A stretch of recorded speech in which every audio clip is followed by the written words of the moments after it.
Assalamualaikum warahmatullahi wabarakatuh. Alhamdulillahi rabbil alamin wa bihi nasta'inu ala umuri dunya waddin.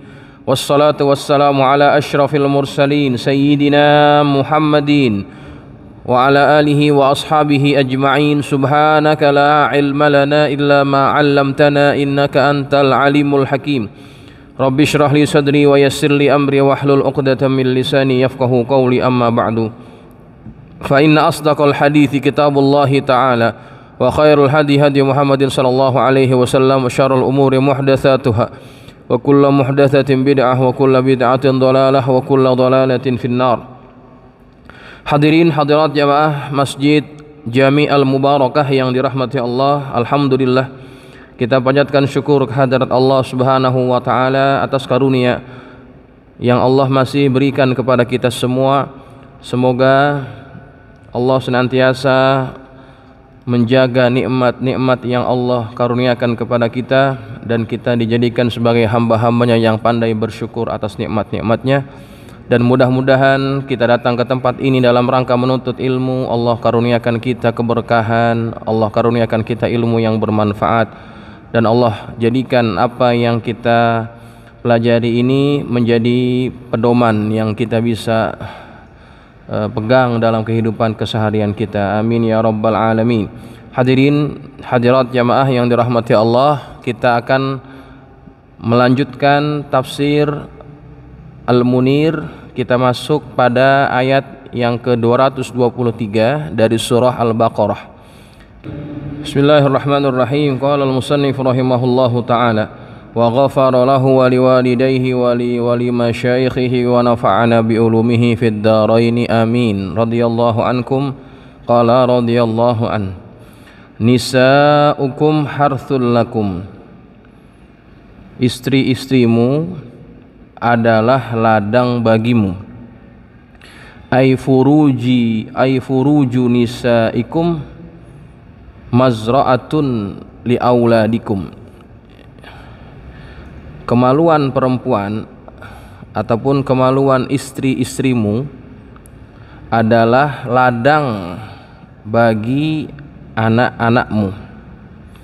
Fa'tu harthakum ay mazra'atakum. Maka datangilah ladangmu anna syi'tum, kapan saja dengan cara yang kamu sukai, ya. Ay min ay jihatin syi'tum, yakni dari arah yang kamu inginkan. Ay fal muradu min hadhil ayah, maksud daripada ayat ini, annar rajula mukhayyarun baina ayyatiya zaujatahu min kubuliha fi kubuliha wa baina ayyatiyaha min duburiha fi kubuliha. Bahwa seseorang laki-laki atau suami bebas memilih antara dia mendatangi istrinya dari arah depan di kubulnya, atau dia mendatangi perempuan dari belakang tapi tetap masuknya ke kubul. Maaf ya, ini agak vulgar sedikit. Jadi bebas laki-laki ini memilih arah depan atau arah belakang, yang penting tetap masuknya itu pada bahagian kemaluan depan. Ya, itu maksud anna syi'tum, fa'tu harthakum anna syi'tum. Ya. Kenapa ayat ini turun menjelaskan hal ini? Li'anna sababa nuzuli hadhil ayah, karena sebab turunnya ayat ini, maruwiya annal yahuda qalu, bahwa apa yang diriwayatkan bahwasannya orang Yahudi mereka berkata, man jama'a imra'atahu fi kubuliha min duburiha, barang siapa yang menjima, yang menyetubuhi istrinya pada kemaluan depan, tetapi dengan cara mendatanginya dari belakang. Bisa dibayangin kan? Nggak usah dijelasin terlalu jelas ya. Kata orang Yahudi, nih, barang siapa yang menjima istrinya, ya, menjimaknya tetap masuknya ke maluan depan, cuman dari arah belakang. Bisa kan dibayangin kan? Ya udah cukup. Kata mereka, kana waladuha ahwal mukhabbala. Nanti anaknya itu akan juling. Dan juga mukhabbal itu artinya otaknya bermasalah, gila. Wa za'amu anna dzalika fit Taurah. Dan mereka mengatakan atau mereka meyakini, ya, mereka menganggap bahwa apa yang mereka katakan itu tertulis dalam Taurat. Barang siapa yang menjima istrinya walaupun masuknya ke maluan depan tapi melalui datangnya dari belakang, masuknya ke depan, ya. Bisa kan bayangin? Ya, udahlah gitu ya. Nggak usah jelas-jelas begitu. Ya. Ya, begitu maksudnya. Jadi barang siapa yang, kata orang Yahudi, siapa yang mendatangi istrinya dengan cara seperti itu, nanti anaknya itu akan juling dan juga otaknya jadi tidak berfungsi baik. Fadzakara dzalika Rasulullah sallallahu alaihi wasallam. Maka disebutkan hal itu kepada Rasulullah. Betulkah Rasulullah? Kata Rasulullah, kadzabatil yahud. Orang Yahudi bohong. Enggak ada dalam Taurat disebutkan begitu. Maka turun ayat ini, ya, nisaukum harthul lakum fa'tu harthakum anna syi'tum. Istri-istri kalian adalah sawah ladang kalian, maka datangilah istri-istri kalian itu atau sawah ladang kalian itu dari arah yang mana saja. Depan boleh, belakang boleh, tapi tetap masuknya di mana? Depan, ya. Masuknya tetap di depan. Baik. Sebab kan jadi begitu ya, kira-kira udah paham ya. Nggak usah diulas terlalu jauh, nanti terpikir macam-macam. Jadi jamaah, ini diatur oleh Allah dalam Quran. Apaan? Cara menyetubuhi istri pun ada aturannya. Artinya kalau sudah masuk dalam Al-Quran pada perkara persetubuhan, maka yang namanya persetubuhan itu dinilai sebagai ibadah memang. Dan diperkuat lagi dalam satu hadis, kita bersetubuh dengan istri kita ataupun dengan suami kita itu bernilai ibadah, ya, bernilai ibadah. Maka jamaah yang dirahmati Allah, ini satu nikmat yang Allah karuniakan kepada kita, ya, perbuatan yang enak dan dinilai sebagai ibadah, gitu ya. Nah jamaah yang dirahmati Allah, ada yang menarik di sini.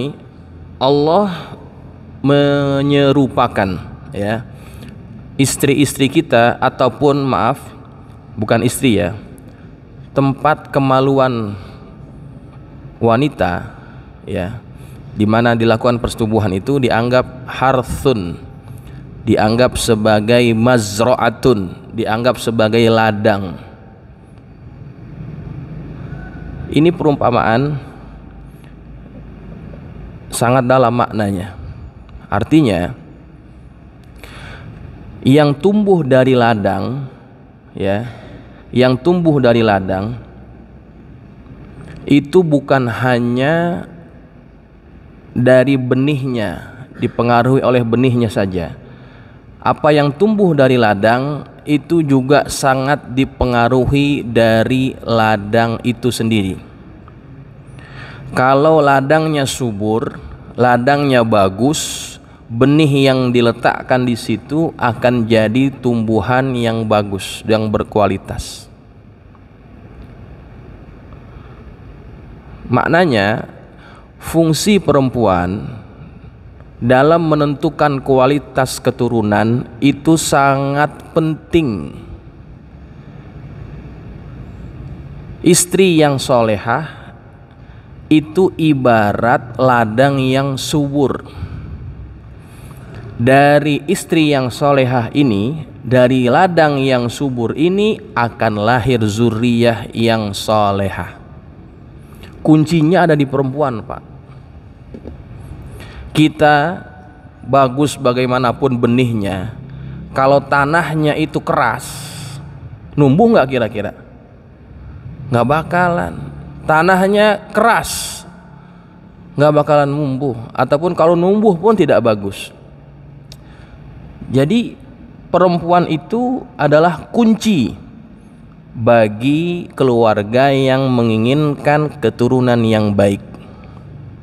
Maka dari itu Nabi ajarkan, kalau kalian ingin menikah dengan wanita, biasanya orang ingin menikah dengan wanita itu karena beberapa sebab. Li jamaliha wali maliha wali hasabiha. Karena kecantikan, karena harta, karena pangkat. Ini 3. Yang keempat adalah karena keimanannya, karena ketakwaannya. Kata Nabi, pilih yang keempat, pilih yang agamanya bagus. Kata Nabi, fazfar bidzatid din, pilih yang agamanya bagus, taribat yadaka, kamu akan beruntung. Jadi istri itu jadi kunci, Pak. Istri jadi kunci kalau kita mau punya keluarga yang baik. Kata Nabi begitu, fazfar bidzatid din taribat yadak. Pilih yang agamanya bagus, yang punya agama, ya artinya yang bagus agamanya, maka kamu akan beruntung. Penting, ya. Kecantikan itu bisa hilang, harta bisa habis, pangkat juga bisa hilang daripada seseorang. Ini temporal sifatnya. Tapi kalau agama ini lebih permanen sifatnya. Maka sekali lagi para istri harus meningkatkan kesolehan kalau ingin mempunyai keturunan yang baik-baik. Ada satu kesimpulan yang dibuat oleh almarhum Syekh Maimun Zubair. Dalam satu ceramah disampaikan bahwa istri itu memang jadi kunci, Pak.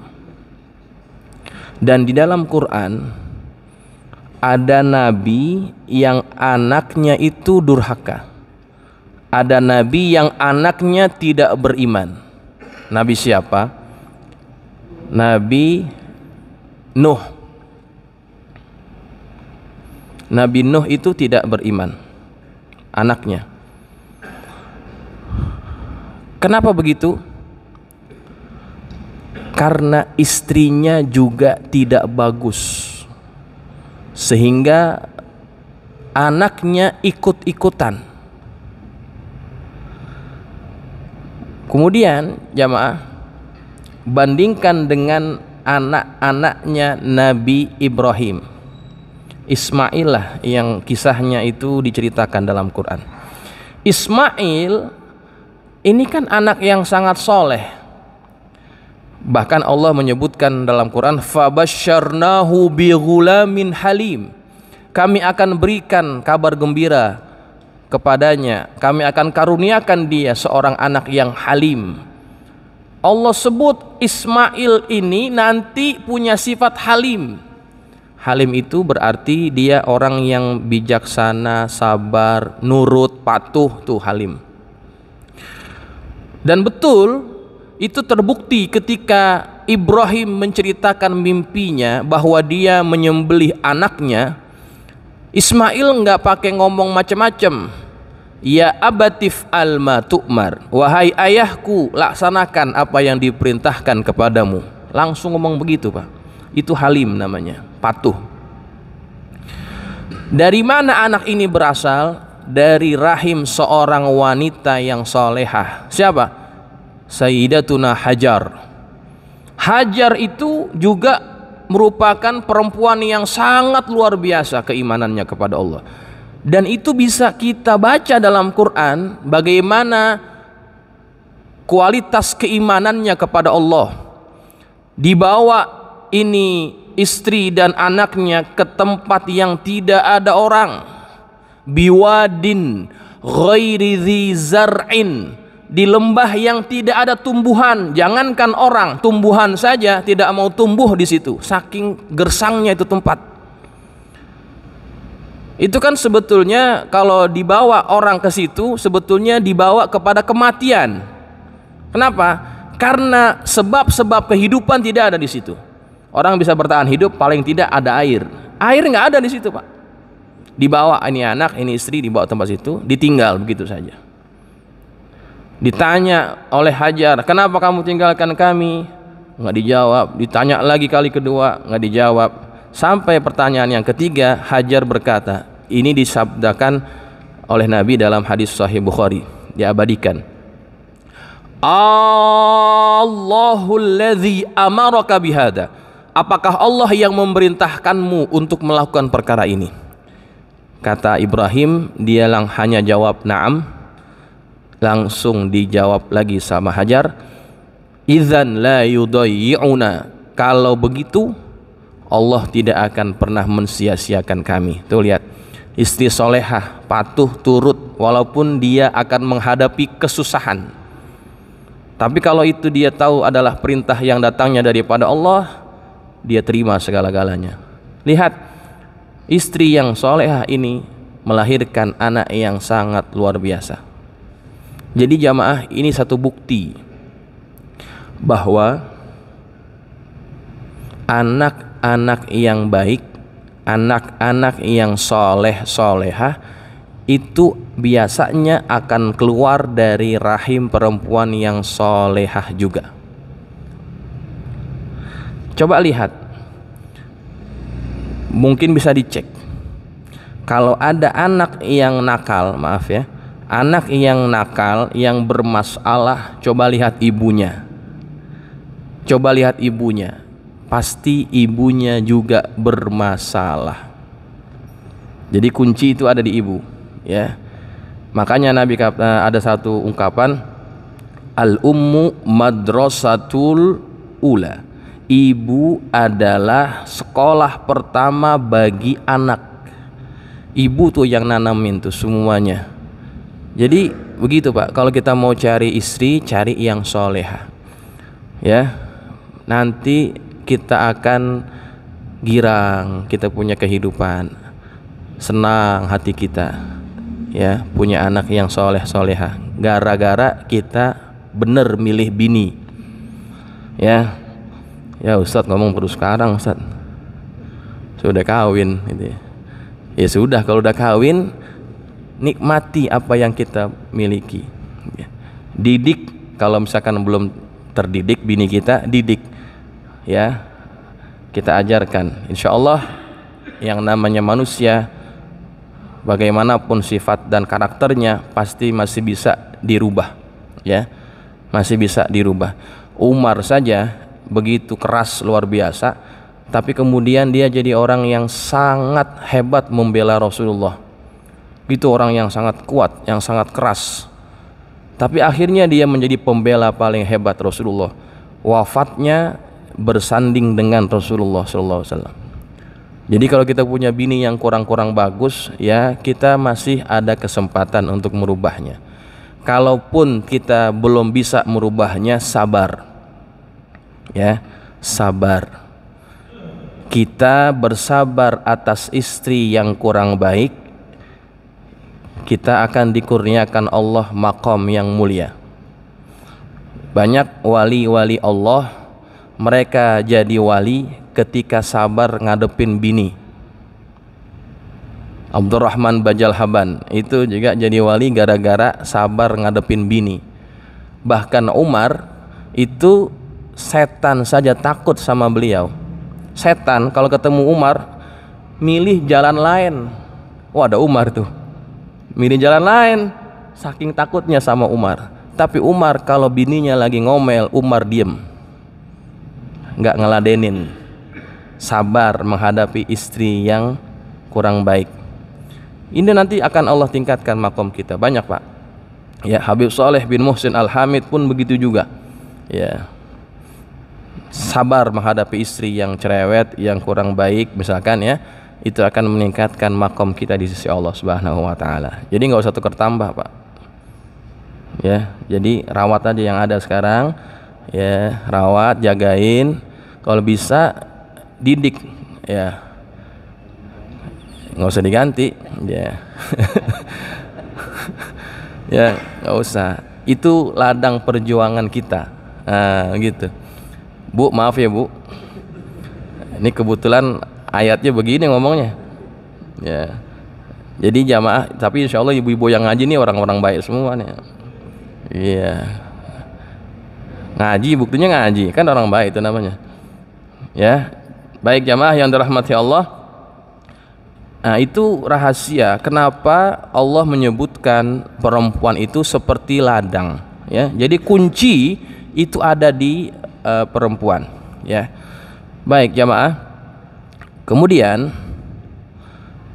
walaupun Allah sebut dengan perkataan fa'tu harthakum anna syi'tum, datangilah ladangmu dari arah mana saja, tapi tetap ya kan, ladang itu bisa tumbuh ketika ditanam dengan cara yang betul. Kalau kita mendatangi istri, bahagian kemaluan yang mana yang bisa menghasilkan keturunan? Kemaluan depan atau kemaluan belakang? Depan kan? Kemaluan depan. Artinya walaupun Allah katakan datangilah istrimu dari arah mana saja, tetap masuknya kemaluan depan. Karena ke belakang itu nggak bisa numbuh apa-apa, gitu maksudnya ya. Jadi bapak-bapak, ibu-ibu, ini ayat mengajarkan kepada kita bagaimana adab dalam berhubungan ya, dalam berhubungan. Baik jamaah yang dirahmati Allah, kita teruskan. Wa qaddimu li anfusikum, wa qaddimu li anfusikum dan utamakanlah, dahulukanlah yang baik untuk dirimu. Maksudnya apa? Minal a'malis salihati, dahulukan ya. Qaddimu itu artinya bisa dahulukan, utamakan dengan apa? Minal a'malis salihah, dengan amal-amal soleh. Ini maksudnya kalau kata Syekh Nawawi, sebelum kita berhubungan lakukan dulu amal soleh. Di antaranya apa? Katasmiyati, seperti membaca bismillah gitu. Jangan main sikat aja Pak, baca dulu bismillah. Itu bagian daripada amal soleh. Katasmiyati indal jima'i wa talabil walad, membaca bismillah ketika jima dan ketika meminta atau mengharapkan keturunan. Ruwiya, diriwayatkan, anna nabiyya sallallahu alaihi wasallam qala, bahwa Nabi sallallahu alaihi wasallam bersabda, man qala bismillah indal jima', barang siapa yang berkata bismillah ketika berjima', fa'atahu waladun, maka kemudian dia mendapatkan anak, falahu hasanatun, maka dia akan memperoleh kebaikan ataupun pahala-pahala, bi'adadi anfasi dzalikal walad, sebanyak nafas anak itu berhembus. Banyak itu pahalanya.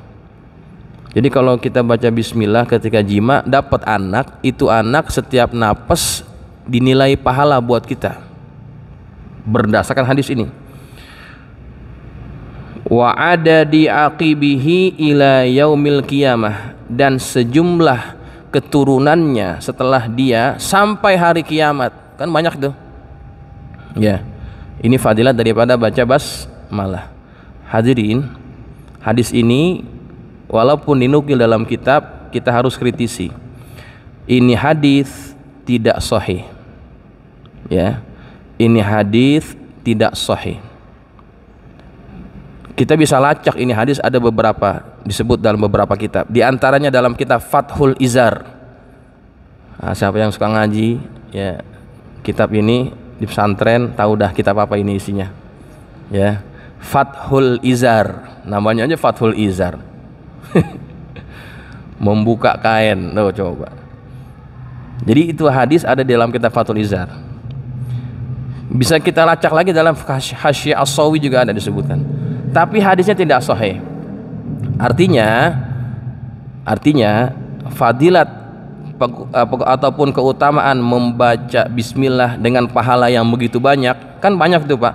Kalau dia punya anak, gara-gara dia bismillah ketika jima, itu setiap napas anaknya jadi pahala. Anak keturunannya dia beberapa orang sampai ke hari kiamat itu tetap dapat pahala bagi orang yang membacanya waktu jima itu. Kan banyak banget itu. Ini hadis punya ciri-ciri yang tidak sahih, yang tidak menjadi karakter lisan Nabi. Kalau kita belajar hadis, kita akan bisa rasakan ini dengan zauk, ya. Ini bukan bahasa Rasulullah, ya, bukan bahasa Rasulullah. Nah, jadi bagaimana? Apakah kita nggak boleh baca bismillah ketika sebelum jima? Enggak, bukan begitu. Tetap kita dianjurkan baca basmalah, cuman fadilatnya ini kita nggak usah terlalu percaya, ya. Ada hadis yang sahih, ini bisa diamalkan, ya. Dalam hadis yang diriwayatkan oleh Al-Imamul Bukhari dari sahabat Abdullah ibn Abbas, "Lau anna ahadakum idza arada ay ya'tiya ahlahu faqala bismillah Allahumma jannibna syaitan wa jannibis syaitan ma razaqtana." Jika ada seseorang yang mendatangi istrinya, kemudian dia mengucapkan bismillah Allahumma jannibna syaitan, ya Allah jauhkanlah kami daripada syaitan, wa jannibis syaitan ma razaqtana, dan jauhkanlah syaitan daripada rizki yang kami dapatkan ini. Baca doa itu, ya. Apa fadilatnya? Fa innahu, maka sesungguhnya orang tersebut in yukdar bainahuma waladun, kalau dia ditakdirkan dapat anak dari persetubuhan itu, fi dzalika lam yadurhu syaitanun abadan, anak itu tidak akan diganggu oleh syaitan. Lam yadurruhu syaitanun abadan, syaitan tidak akan pernah bisa mengganggu anak itu. Nah, ini sahih, bisa diamalin. Ada bismillahnya enggak? Ada. Bismillah Allahumma jannibna syaitan wa jannibis syaitan ma razaqtana. Kalau jadi itu anak dari persetubuhan kita, anak ini akan dijaga oleh Allah. Kenapa? Karena kita melibatkan Allah dalam proses itu. Jadi ketika Allah kita libatkan, Allah bertanggung jawab untuk merawat dan menjaga anak tersebut.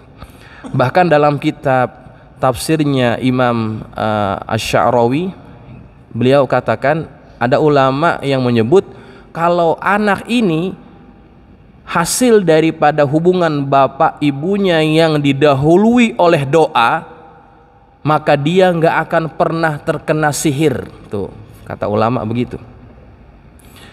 Ya, jadi kalau kita mau berhubungan jangan tanpa doa, ya.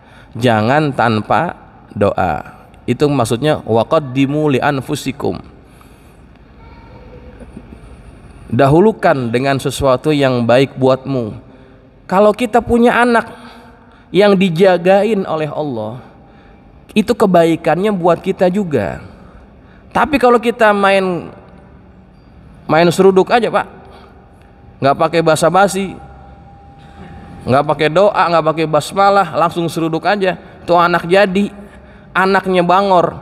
Jangan salahin siapa-siapa. Kita waktu berhubungan nggak baca doa gitu, jadi Allah nggak menjaga anak itu. Ya Ustadz ngomongnya baru sekarang lagi ngomong. Anak saya udah gede-gede baru sekarang ngomongnya. Ya, ini buat anak-anak cucu kita, ya. Begitu. Jadi berhubungan suami istri itu ada aturannya. Ketika kita berhubungan kemudian kita baca doa ini, pahalanya nambah. Anak kita dijagain kalau memang jadi daripada hubungan itu, ya. Nah, jamaah, ya Pak Ustadz, saya udah tutup kilang katanya. Saya udah tutup pabrik. Boleh nggak? Tetap nggak kita baca doa itu? Ya tetap. Ya tetap, walaupun udah tutup pabrik juga ya tetap baca doa itu, bismillah paling tidak ya. Kenapa? Karena biar jadi pahalanya bertambah-tambah, jadi berkah, hubungan itu jadi berkah ya. Baik. Wattaqullah, mana nih, ini dia, qaddimu ma yaddakhiru lakum minas shawab. Dahulukanlah apa-apa yang akan menjadi simpanan bagimu dari pahala. Wala takunu min qaidi qada'i syahwah, dan janganlah kalian itu hanya sekedar melampiaskan syahwat saja. Ingat ya, berhubungan jangan sekedar melampiaskan syahwat, tetap kita hadirkan zikir agar dia bernilai ibadah lebih di sisi Allah. Wattaqullah, bertakwalah kepada Allah, fi adbarin nisa, dari mendatangi wanita dari kemaluan belakangnya, ai wa mujama'atuhunna fil haid, dan berhubungan dengannya dalam keadaan haid. Takwa juga itu. Wa'lamu, dan ketahuilah, annakum mulaku, bahwa kalian akan berjumpa dengan Allah, akan bertemu Allah, ai Allah bil ba'thi, dengan adanya hari kebangkitan. Fatazawwadu ma tantafi'una bih, maka berbekallah dengan apa-apa yang kalian bisa manfaatkan dengannya. Fa innahu ta'ala yujzikum bi a'malikum, karena Allah akan membalas segala amal kalian. Wa basyiril mu'minin, dan berikanlah kabar gembira, sampaikanlah kabar gembira bagi orang-orang yang beriman, khassatan, secara khusus, bis-thawabi wal karamah, dengan adanya pahala dan kemuliaan. Jadi jamaah, inilah ayat yang ke-223 dari surah Al-Baqarah. Mudah-mudahan menjadi ilmu yang manfaat buat kita. Hadirin, inilah yang bisa kita kupas pada malam hari ini. Kemudian saya ingin menyampaikan, mungkin saya belum pernah bicara ini di sini, bahwa Al-Fakir diamanahkan sebagai kepala madrasah Al-Ittihadiyah yang terletak di Pasar Pedok sebelah Masjid An-Nur itu ya. Kepala madrasahnya meninggal, Ustaz Saiful Haq, kemudian pembina yayasan Ki Yazid Romli nunjuk saya jadi kepala sekolah, kepala madrasah. Saya nggak punya pilihan. Dan sekarang sedang dilakukan renovasi, pembangunan gedung yang roboh itu ya. Beberapa waktu yang lalu saya sudah menyampaikan permohonan kepada para jamaah sebagiannya, dan sudah banyak yang membantu. Alhamdulillah, terima kasih, jazakumullah khairan katsira. Dan dalam waktu beberapa hari ke depan kami akan mengecor lantai yang ketiga ya, mengecor lantai yang ketiga. Kita sudah PO Jaya Mix atau Adi Mix ya, untuk cor beton, memerlukan estimasi 30 kubik ya, 30 kubik balokan dan juga lantai, dan insya Allah itu sekitar 44 juta ya, sekitar itu, dengan sewa mesin pompanya dan sebagainya. Jadi barang siapa yang di antara hadirin yang ingin ikut berpartisipasi ya, ingin mengabadikan hartanya dengan bentuk bangunan sekolah ya, dan sekolah itu akan dimanfaatkan untuk orang belajar agama, pahalanya akan terus mengalir, itu boleh bertemu saya ataupun menyampaikan kepada pengurus Masjid Al-Mubarakah untuk diberikan kepada kami, dan kita akan sisihkan dan akan kita peruntukkan untuk pembangunan madrasah ya. Semoga hal ini juga bisa menjadi amal soleh kita, ya, yang akan menjadi bekal kita ketika kita akan bertemu dengan Allah Subhanahu wa taala. Umur kita pendek, tapi kita pengen pahala yang berterusan. Dengan cara apa? Di antaranya itu, ya, berwakaf dalam hal-hal yang sifatnya lebih lestari, lebih lama manfaatnya. Terima kasih, mudah-mudahan bermanfaat. Al-Fatihah. A'udzubillahi minasyaitonir rajim. Bismillahirrahmanirrahim. Alhamdulillahirabbil alamin. Arrahmanir rahim. Maliki yaumiddin. Iyyaka na'budu wa iyyaka nasta'in. Shiratal mustaqim. Shiratal ladzina an'amta 'alaihim ghairil maghdubi 'alaihim waladdallin. Amin.